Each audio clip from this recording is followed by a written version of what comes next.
Hello po mga kagulong. Robert Bolaños po of Yov TV.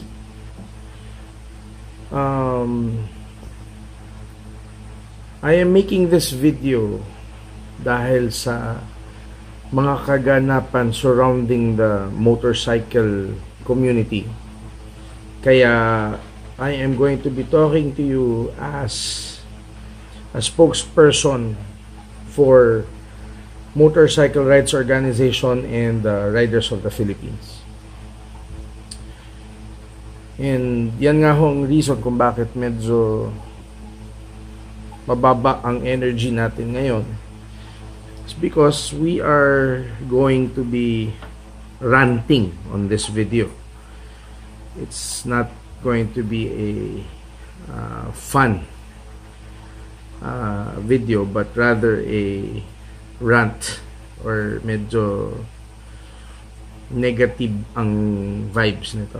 So I hope you're ready, but you know, we'll try to make it as relevant as possible. So anyway, ang motorcycle community ngayon ay nababalot ng medyo madami-daming issue. Hindi nga ho maganda ang pasok ng December dahil nga sa mga issue nga na iyan, at marami kaming problemang hinaharap ngayon. So anyway, I will be focusing on that for this one. So kung wala ho kayong pakialam sa community namin, you can opt not to continue with the video, but if you're interested, maraming salamat po. So anyway, very recently, nung pagpasok ng December, kami po ay nakatanggap ng balita na muli na namang binraso ng magaling na senador ang tinrabaho namin sa Kongreso for a year. Ito ay tungkol sa doble plaka para sa motorsiklo. Naipanalo ho namin ito sa Congress kasi pumayag kami na palakihin yung plaka, pero hindi kami pumayag na lagyan ng plaka ang harapan ng motorsiklo for very simple reasons. Number 1 is safety. Number 2 is uniformity. Number 3 is no criminal would use their own plate numbers in a commission of a crime. And enforcement issues.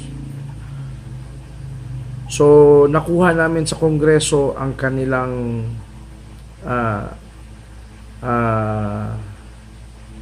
better side, and they took our suggestions and our position and our presentations and technical studies and research and whatnot. Kinuha nila yon, tinanggap nila yon, and we created a draft na palakihin ang plaka sa likod pero there's no plates sa harap. Kaso nung ibinalik ito sa Senado at matapos ang BICAM, ang nangyari, binaliwala ang pinagpaguran namin at ng Kongreso para doon sa nabuo naming win-win solution draft.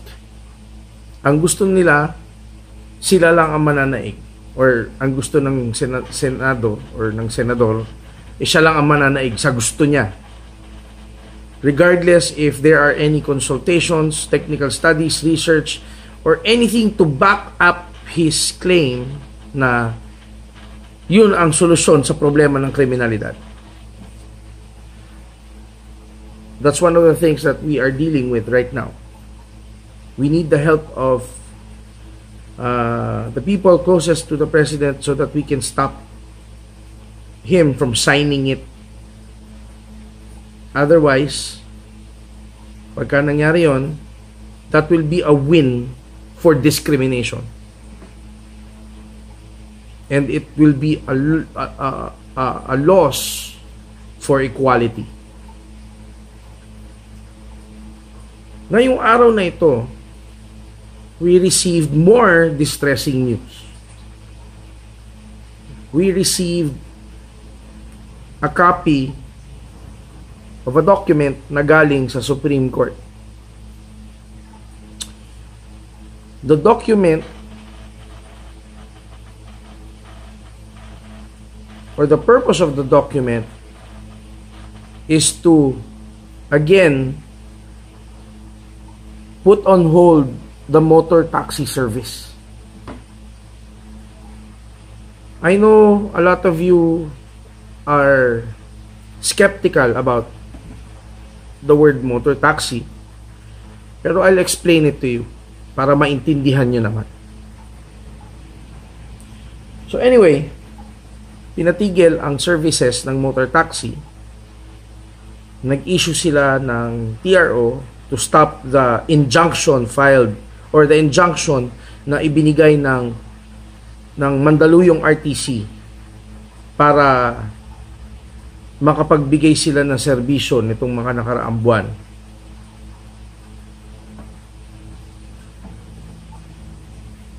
The motor taxi service has evolved. It has turned into a alternative means of transportation with the help of technology, with the help of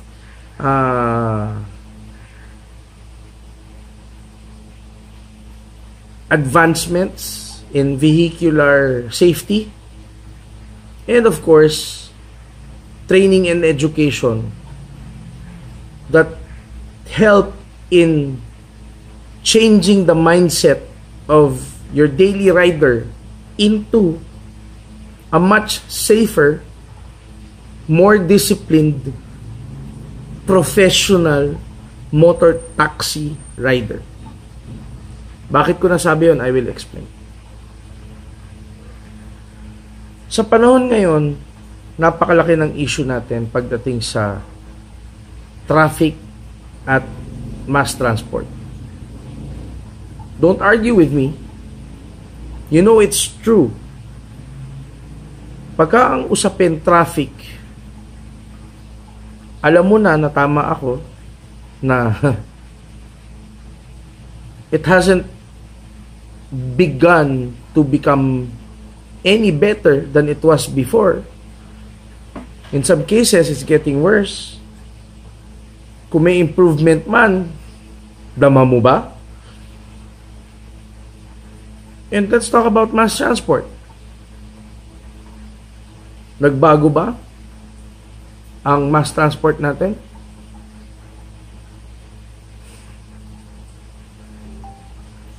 It's still the same except for a few new transportation services na ina-adapt, pero bago nila in-adapt sangkatutak na pahirap ang ginawa nila. I should know. I used to be an Uber driver and Grab driver. So pinagdaanan namin yung hirap ng TNVS struggle against LTFRB. This time, ginagawa naman nila sa motor taxi service. So anyway, in the recent hearings na inattendan natin sa Congress, the Committee for Metro Manila Development, headed by Congressman Castelo, discussed about alternative means of transport, which includes the ride-hailing app transport na gumagamit na ngayon ng CPC, which is Grab, Uber, Auto, and the others. And diniscuss din namin yung tungkol sa habal-habal, Skylab, or the motor taxi. Lilinawin ko lang ho ang separation ng habal-habal at saka Skylab sa motor taxi. Ang habal-habal at saka Skylab, this is your traditional papara mo para makasakay ka. And in some cases, especially in the provinces, they carry more than one passenger at a time. Doon pa lang may mali na. Alam na natin yan. Pero, hindi ito mapigilan because ito lang ang only means of transport para sa mga taong nakatira sa lugar na hindi naaabot ng public transport. So, in some areas, especially in provinces, tanggap to ng tao. Pero dito sa Metro Manila, it's different. The motor taxi service started also with habal-habal. Meron yan, ang prime example natin ng habal-habal is in Taguig at saka in BGC. But these guys, the reason why they're considered habal-habal is because nothing regulates them and nothing controls them. Walang accountability ang mga yan, walang kahit na ano, no training, no nothing. Okay? Even a non-professional license holder, basta't may motorsiklo ka, pwede ka. A motor taxi is different. A motor taxi is, in every sense of the word, a professional service. When I say professional service, it's not, it's not the professional na kapag nakakuha ako ng driver's license na professional, professional na ako. No. Professional in a sense na itong mga to, dumaan sa screening, evaluation, skills assessment. If you pass that, you go straight to the seminars for road safety, legal knowledge or rights knowledge, app usage, passenger treatment, and all sorts of seminars in tune to make you a better, more professional and disciplined rider on the street. Otherwise, matatanggal ka sa trabaho o tatanggalan ka ng access para makakuha ka ng pasahero. Those things should actually exist sa licensing pa lang.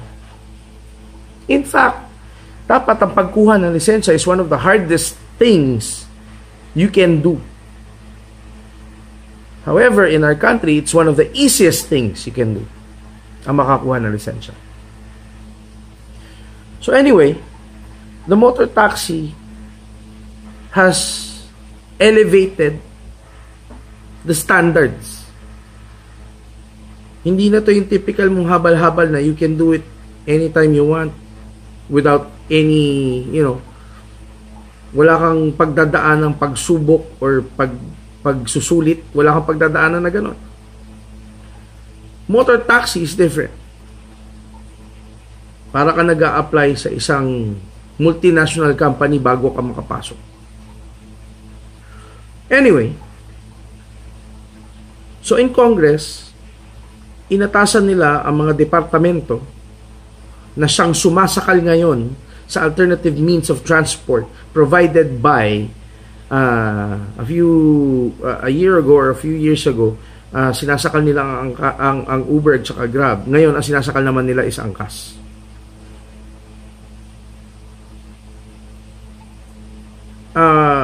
The reason they're doing this is for God knows what, but your guess is as good as mine.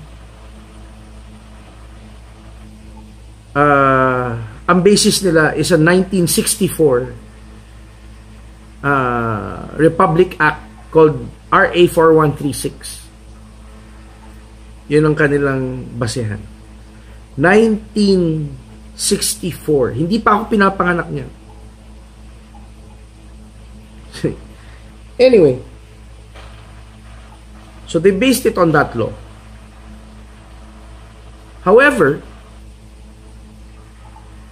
quite recently nga, although pinahirapan muna nila at kinunan muna nila ng limpak-limpak na salapi in penalties, nabigyan ng pagkakataon ang Grab, Uber, and Auto and other ride-hailing app transport services to operate through a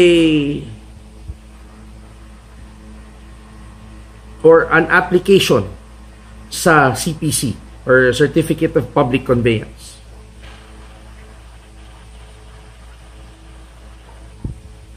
Yon na pagbigyan. Ang motor taxi, ayaw. Sinasakal.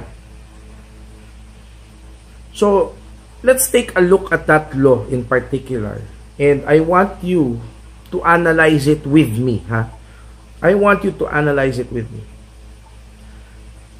This is on registration. 41362, Republic Act 4136, Section 7, Registration Classification.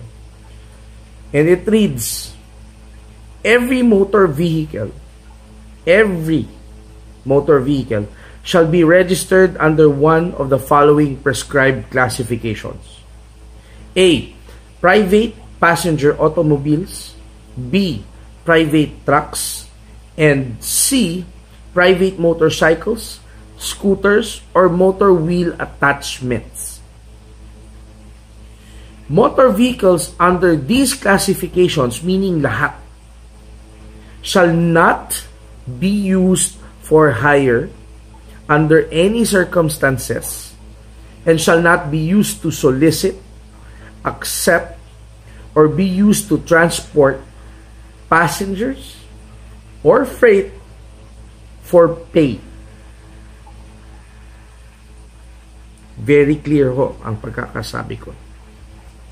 So meaning, kung ang plaka mo ay para sa private vehicle, you cannot transport freight or pay, or freight or passenger for pay. Pero, ang TNVS na may CPC, ang TNVS ay nabigyan ng CPC. And these are private vehicles. I'm a former Uber and Grab driver. The car that I'm using is a private car. But I'm able to use it for Grab and Uber through a CPC or Certificate of Public Conveyance. Kung yon nabigyan, bakit nibigyan ng motor? And with this provision of the law, we can also say na other services like Transportify, Lalamove, other delivery and courier services, yung mga nagtatransport ng kung ano-ano para sa atin, they're also illegal. But is there anyone stopping them? Meron ba? Wala, di ba? So anyway, mabalik tayo sa Kongreso. Keep this in mind. So balik tayo sa Kongreso. Sabi ng committee sa DOTR at saka sa LTFRB, we are now moving in an era wherein we are very far from finding a solution to the problem of traffic and mass transport. So in the meantime, we must accept alternative modes of transport so that we can serve the people. And so that people can get to their destinations, get to work, get to school, and whatnot. So malinaw yung sinabi ng Congress sa dalawang departamento. Make a recommendation for the alternative means of transport.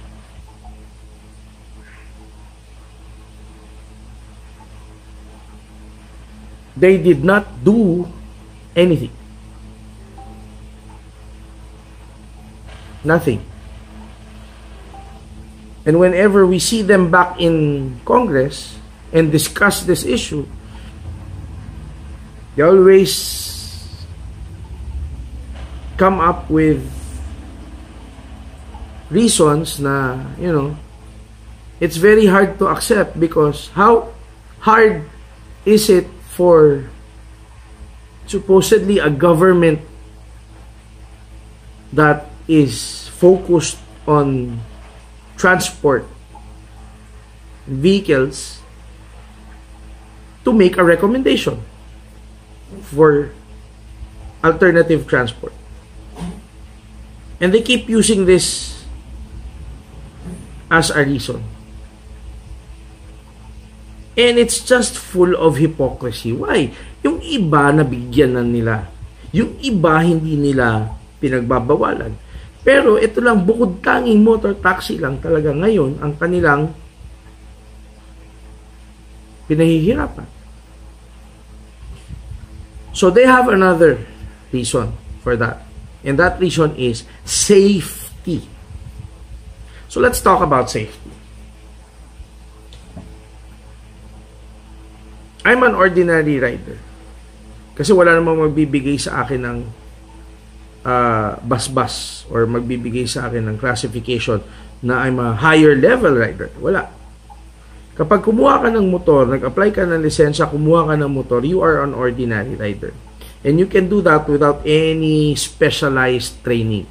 Yun lang, yung sa LTO lang na exam and practical test na not everyone does, pero nakakakuha pa rin sila ng lisensya. I'll tell you right now, nakakuha ako ng lisensya na hindi man lang ako pinagpawisan. Anyway, with the motor taxi service, it's different. There's a standard that they apply na hindi mo maiko-compare sa gobyerno or sa LTO. Kasi doon lang naman tayo kumukuha ng lisensya. Hindi mo maiko-compare. Bakit? Ang taas sobra ng standard. Bakit mataas ang standard? Una, dadaan ka sa evaluation. I-evaluate lahat ng mga documents mo. Kompleto requirements dito police and NBI and other legal documents that you normally use when you apply for a job. Pero hindi nagtatapos yun doon. After you get evaluated, you go through screening. And after you go through screening, you go through a skills assessment test. Ano to skills assessment test na to? It's supposed to be the same thing as yung ginagawa natin sa LTO when we apply for a license, yung practical exam. But we all know not everybody goes through that practical exam, pero nakakakuha pa rin ng lisensya. And the practical exam is practically, you moving forward, moving backward, turning to the right or to the left, and that's it. Okay, you pass. Thank you very much. Bayad ka na doon, you get your license. Yung skills assessment exam ng motor taxi is so hard that only 40% pass. 40 to siguro at the highest 60% will pass. Maybe gumagaling na ngayon yung mga nag-a-apply kasi yung iba dyan, returnees So, nasubukan na nila noon, susubukan lang nila ulit ngayon, so nakapag-practice na yan. But, that's the average. Sa 10,000 nag-apply, parang not more than 4,000, 5,000 will pass. Ganun ka-strict. So, hindi basta-bastang, nakapag-motor lang makakapag motor taxi na. Hindi. You have to apply this. You have to pass this skills assessment. And after that skills assessment, kung nakapasa ka, congratulations. But you are not done. It's not over. It is not over. I know because I became a guest lecturer for the company Angkas. So after you pass the skills assessment, you go through a series of seminars. My seminar in particular deals with responsible riding. This is not textbook or this is not theoretical. Responsible riding, you know how to operate your motorcycle, how to use your brakes, how to accelerate, how to lean, how to turn. Hindi ganon. Ang pinag-uusapan dito is the attitude of a rider when he or she operates a motorcycle on the streets of the Philippines. So here we talk about the different types of accidents, the different types of collisions, why they happen, how they happen. We talk about, how to treat intersections, how to make use of your brakes properly, how to read what's happening in front of you and all over around you, so your surroundings. We talk about that. We talk about speed and how it also adds to the risk. We talk about so many things. It's a responsible safety riding seminar. Takes about 2 hours on a very specific subject, which is basically on our version sa MRO, it's risk assessment and risk management for motorcycle riders as they drive or as they ride. So you go through that seminar. And after me, there are a few more seminars, mga 2 pa or 3, regarding the law, regarding the rules and regulations, regarding how to act professional, how to treat your passengers right. So you go through all these things. Why? Why do you go through all these things? Kasi the moment you accept a passenger, you are walking on thin ice.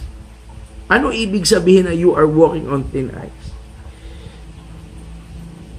Because we use technology, katulad ng Uber and Grab, to hail a motor taxi to come pick you up and bring you to your destination, they have direct access to the company that can sanction or make you accountable for your actions. What does that mean? Kunwari ako si angkas rider, dumampot ako ng isang pasahero na nag-book. Hindi nagustuhan ni pasahero ang pagmumotorsiklo ko dahil isa akong kaskasero, barumbado, in general, isa akong yung tinatawag mo sa kalsada na nuisance on the road.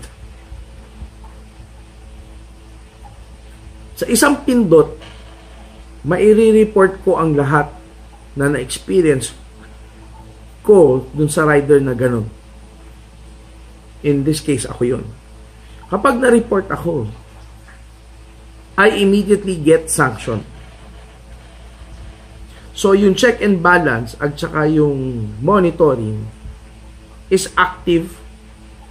It works.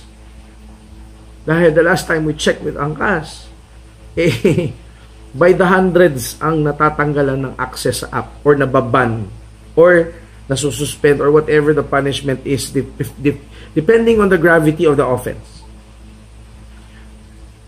Magsumbong ka ng jeep na kaskasero or hinto ng pabalagbag. Ano mangyayari doon sa jeep na yan? Will there be any accountability or punishment pagka sinumbong mo? Bus na nakipagkarerahan sa EDSA, kahit kulang mo ng picture, send mo doon. Ano? Yan nangyayari ba? Next week, makikita mo ulit yung bus na yan, nandun pa rin. Baka, with the same driver pa nga. I may be wrong. Pero, do we see it happening? We saw it happen in Angkas. So, there's a check and balance. Now, bukod dun, there's added security and safety for the passenger and the rider whenever they engage in a booking. Meaning, kapag ako may pasahero, insured kami, mga parekoy. Yes, up to 200,000 pesos. Pagka na-aksidente ka sa tricycle, may insurance ba? Pag na-aksidente ka sa jeep, magagamit mo ba yung PAMI nung jeep? Meron ba yon sa jeep? Ewan, hindi ko alam. May makakatulong ba sa'yo pagka nasaktan ka, natanggalan ka ng braso, namatay? May matatanggap kaya yung pamilya mo?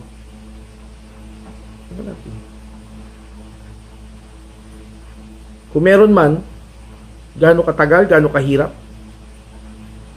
Ang TNVS may PAMI. Tapos meron pa yung comprehensive insurance. But that's for vehicular damage. And, you know, but for, at least for the passenger, you have PAMI. But, you know, how long will it take for PAMI to provide? The insurance we're talking about with angkas is this. Pagka ikaw na aksidente, the report is almost instantaneous to angkas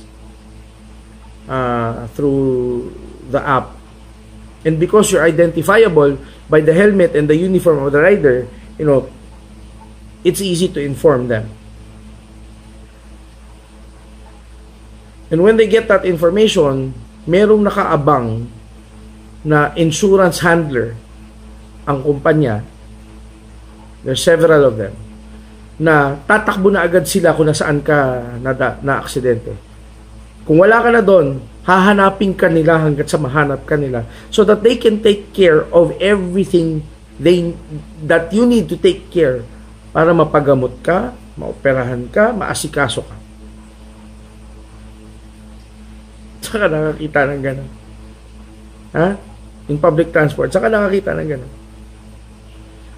So, again, we're talking about the standards set by this company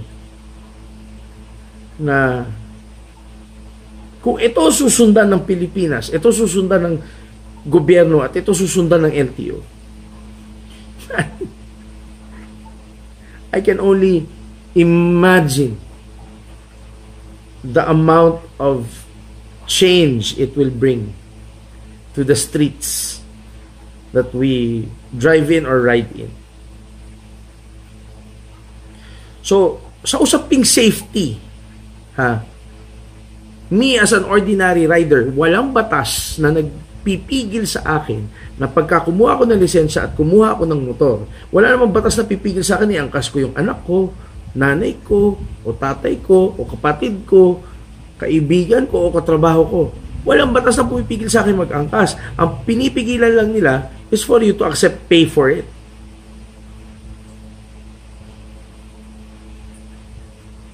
Okay? So with that said, I can do that without any training, walang insurance, walang insurance holder na tatakbo sa akin every time kung may mangyari sa akin. And nobody puts a check on me and my riding attitude. Lahat yan nandun sa angkas. But nothing stopping me, but they're doing everything to stop angkas. Sa kabila ng inutos ng Congress for them to work on a regulation for these alternative modes of transportation, wala silang ginawa. Pero sa pagpipigil sa angkas, na naninilbihan at binibigyan ng tulong ang mga tao na matakasan ng konti o bahagya ang trapiko at magkaroon sila ng alternative means of transport, mabilis pa sa alas 4 ang pag-file sa Supreme Court at saka para pigilan at saka hulihin at saka tanggalan ng trabaho at saka alisin ang mga rider na supposedly would be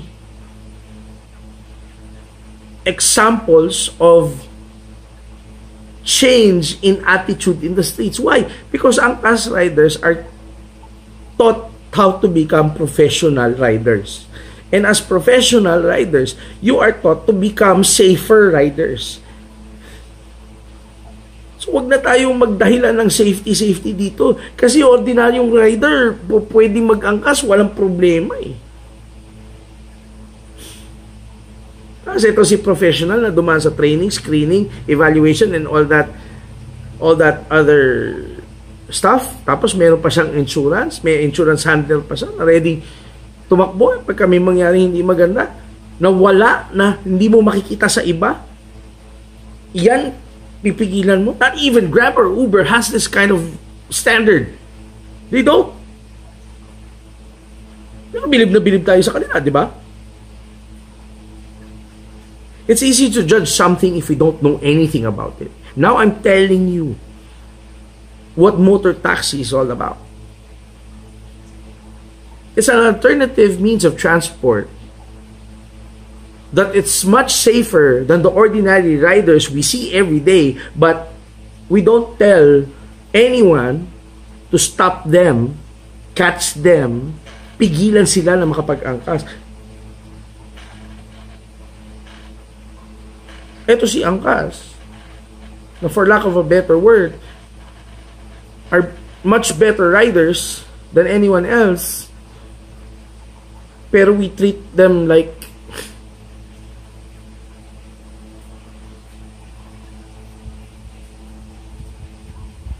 kaya sinasabi natin na ang bansa natin paurong. Imbis na umusad tayo towards the future, umuurong tayo na umuurong.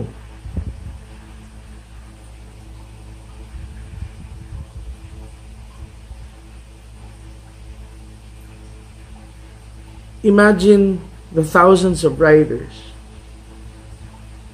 who have embraced professionalism and have embraced changing to become better riders in order for them to keep their service level and to keep their performance at a standard na hindi sila irereklamo ng mga pasahero nila.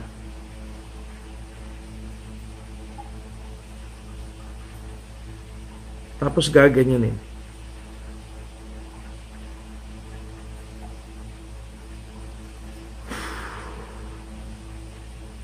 Hindi pa ako nagsasalita tungkol sa mga aksidente ng mga jeep, ng mga bus, ng mga tricycle, ng mga taxi.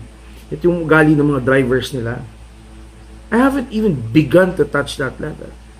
Kung i-compare lang natin yung dalawa. Motorcycles are unsafe. If we go by that logic, ipagbawal nyo na lang ang motor.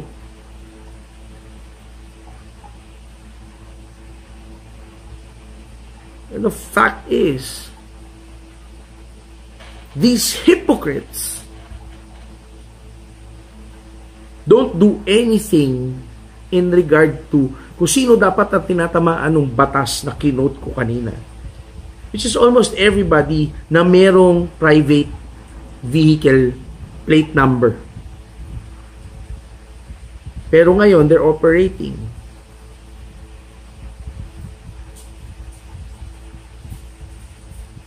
Alam mo, hindi natin mabe-blame yung Angkas for seeking that judicial relief. Kasi nga, walang ginagawa ang inatasan ng Kongreso na magpasa ng isang recommendation for motor taxi. Wala silang ginagawa. Wala silang ginawa. And to add insult to injury, sabi nila they have more pressing issues to take care of. Habang ang mga tao umiiyak, nalulugi, nababaliw sa traffic, at ang mass transport natin ay hindi isang convenient transport system, kundi isang pasakit sa bawat commuter.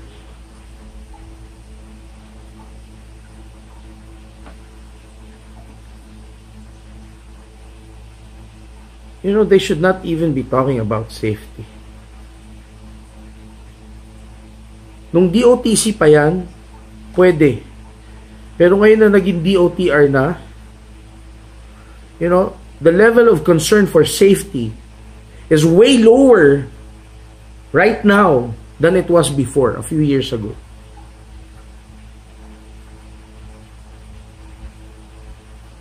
Paurong eh. Paurong. Hindi tayo paabante, paurong tayo.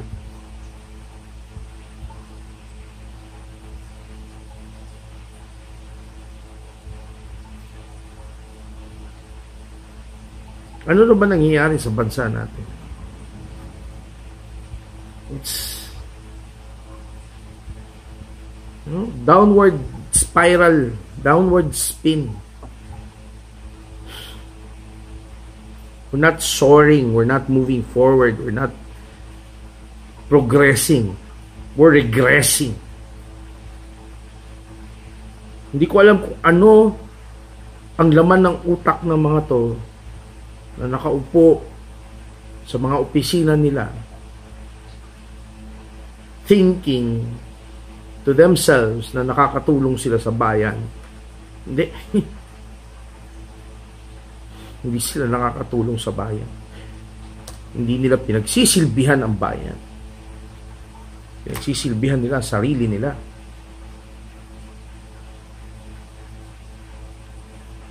Marangal ang trabaho ng motor taxi.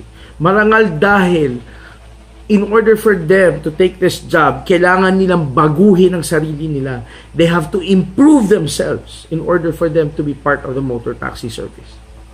Eh di ba yun naman ang gusto natin? Yun naman ang kailangan natin. Ito ginagawa nila.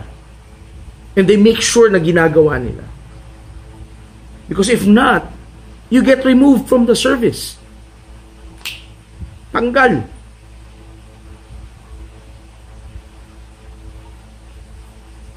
Road safety ba ka mo? Yan, road safety yan.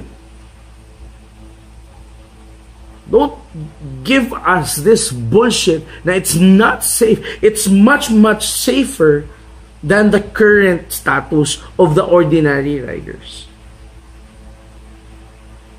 Those who got a license yesterday and is about to pay 1,250 as down payment for a brand new motorcycle. Walang training, walang kahit ano, wala. Pero ito, lahat na ng pwede nilang daanan, dinaanan nila. I know. I've seen it. I've done research on it. I've looked deep into the company policy, the company operations. I've seen it all. Kaya ako nakakapagsalita ng ganito. Sila, all they bother to do is when they visit Angkas is to shut it down.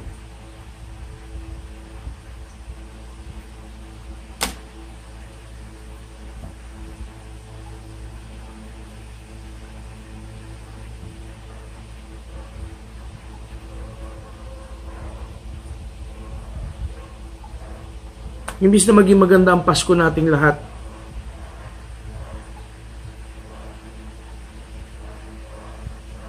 nanlulumo ako at ang mga kasamahan ko. And I can't even begin to imagine. I can't even begin to imagine kung ano yung nararamdaman ng mga tinamaan nung order ng Supreme Court. Dahil sa sinampang kaso, inutusan kayo ng Congress na trabahuin ang alternative means of transport kasama ang motor taxi. Hindi nyo ginawa. Pero sa pagpapasara, panghuhuli, panggigipit at pagsakal sa kanila, ang bilis ninyo.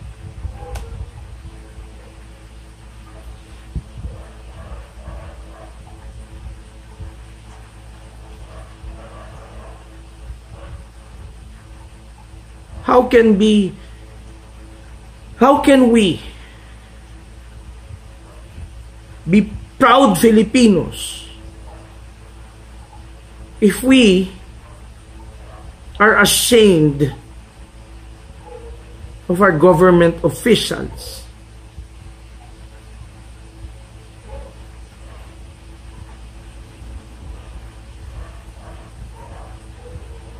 Alam nyo, kung hindi nyo kaya gawin yung trabaho ninyo, ha?